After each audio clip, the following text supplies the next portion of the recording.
Hey everybody. If your Gmail inbox feels visually cluttered, so you've got a lot of things going on that you're not really sure why they're there or what they're doing, then today's video is for you. I'm going to show you how to clear that visual clutter and streamline your Gmail platform here. So first, let's talk about why this is even important. Well, similar to a physical space in your house, let's say your desk. When there are 30 items on your desk that your brain is trying to interpret and process, it's going to be much more taxing and, dare I say, anxiety creating than if there were 2 items on your desk. And the same is true for when you're in your inbox platform. When you have a whole lot of labels going on over here and another thing going on over here and the tabs up here and you're not sure what is there and you're not using it, it's not part of a system, it's cluttering up your mental energy and nobody has time for that. So reducing visual distractions helps you stay organized, and it makes it easier to prioritize the whole reason that you're in your inbox in the first place, which is to focus on processing your email. So let's start over here on the left-hand side first. If you're not using Google Meet or Google Chat with regularity, then I would suggest turning these off. So you can do that easily by going up to settings, see all settings, and down here, chat and meet. Chat, let's turn it off. Meet, let's hide the meet section in the main menu. Save changes. It's going to reload. So much better already. One less thing to look at. It doesn't mean you can't use Google Meet or Chat still, right? Still easy to use, but you're just not seeing them over here all the time on the sidebar. So the next thing I want to take a look at are the labels over here on the side. I want to focus first on the upper labels. I'm not a huge fan of having all of these labels open. Most people aren't using many of these with enough frequency to need to have them displayed all the time. And you can see the rest of them when you pull the less drop-down menu here. So what I like to do is hide most of these labels. And we can do that by once more going up to settings, see all settings, labels, and then you can see the system labels, which are here, and you can show them or hide them. And typically, I recommend, unless you're using one of these labels with frequency, I hide most of these. And spam. So typically, I have inbox, sent, and trash. I'm going to, oh yeah, you don't have to save this one. So now we have just the 3 displayed here generally, and then we can click the drop-down menu if we need to go or pop into any of the other ones. So let's go back into our inbox. Wow, look at that. I mean, that's a pretty big difference that just that action there makes for hiding those system labels. The next is going down into your personal labels. So I kind of made these all up, right? So things I see with clients a lot of times is they will have really random labels. Labels that are no longer relevant or they're not using. Frankly, most of the time they don't even know that they have them there. I also, if there's misspelled labels or labels that have, some letters that are capitalized and others not, right? It all adds to the visual clutter, right? And we want to streamline it. So I call it doing a label edit. So going through each label one by one. People think that it will take forever to do a label edit. And honestly, it usually takes like 10 minutes at most, even if you have 20 labels. Because it's easy to just go in, delete, go in, delete, go in, rename, right?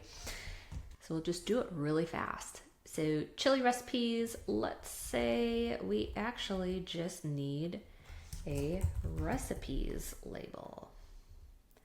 So I'm being a little funny here. Projects that I'll never do, I'm just gonna remove it. I don't need anything in there, and anything that was in that label, remember, in Gmail, every email in your inbox and any label is always in your all mail, okay? This is your archived folder.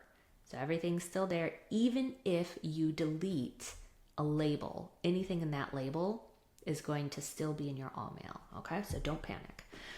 Receipts from that one person. So let's just do a receipts folder. Recipes, random stuff. I hate having random stuff folders. Typically I'll have my clients go into folders where they label random or miscellaneous and just either get rid of the label or, disperse the items elsewhere. Let's say this was mostly travel or airplane tickets. So let's relabel accordingly if they still want them. Remember to do these. We're just going to remove that one. They're all done. Taxes 2003. We can keep that. But here, I'm just going to make it look better. Same here. We've got a wonky misspelling and then weird videos. Let's edit it and just put fun videos and make it all nice. Boom. Okay. Now, does that not just look pretty?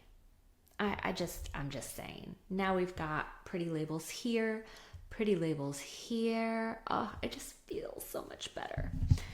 It just feels so much better. Okay, moving on. Tabs. These are called tabs along the top. They are visual displays of the categories that Google automatically implements into everybody's Gmail. I love tabs. If you saw my previous video, I went through how I use them to keep all 7 of my Gmail inboxes organized. But a lot of people don't. And if you're not using them and you don't know why they're there and they're confusing to you, just get rid of them.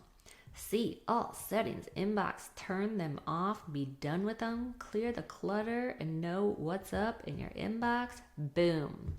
All right, you now have one primary inbox. And frankly, if you're new to focusing on organizing your email, I do recommend turning off all of your tabs so that you see the volume that's coming in and what's coming in, and you can get a good grasp on it for the purposes of unsubscribing. But I digress. Okay, so now we have a beautiful sidebar of labels. We've got the tabs turned off. We've just got our primary inbox on display in all its glory. And next, I want to look at this situation here. So stars and markers. I personally do like stars. I will do a separate video on them and how you can implement them to help make your system a little bit more sophisticated in Gmail. But I'm not a huge fan of markers, and I won't get into it, but I do think if you're not using them and Google is just making some assumptions on what is or isn't important and labeling them for you, get rid of them. Get rid of that visual clutter. Let's go into inbox. Let's do no markers and save. And I think we're going to have to turn one more off. Yep. So there are markers, and go back in, and I believe it's under general here. Let's see, all the way down, indicators, personal level indicators, no indicators. So this is just saying if it's sent like from an individual, a mailing list, or only you. But again, for me, I don't find it that helpful, and it's more cluttery. And now, chef's kiss, come on. I'm just saying, from where we started to where we've ended here, I just think we went from the 30 items on the desk to the 3 items on the desk. Our brains are happier, way less clutter, and it's just a more peaceful, simple, purposeful way to be in your inbox and processing your email without having to focus on all the clutter. So there you have it. Thanks for watching. And I would just, say try clearing the visual clutter and just see how much more focused and productive you feel. It's a simple tweak, but I really think it can make a huge difference. And I've seen it in my clients' lives. So thank you for watching, and go ahead, click subscribe for me for more tips on organizing your digital life.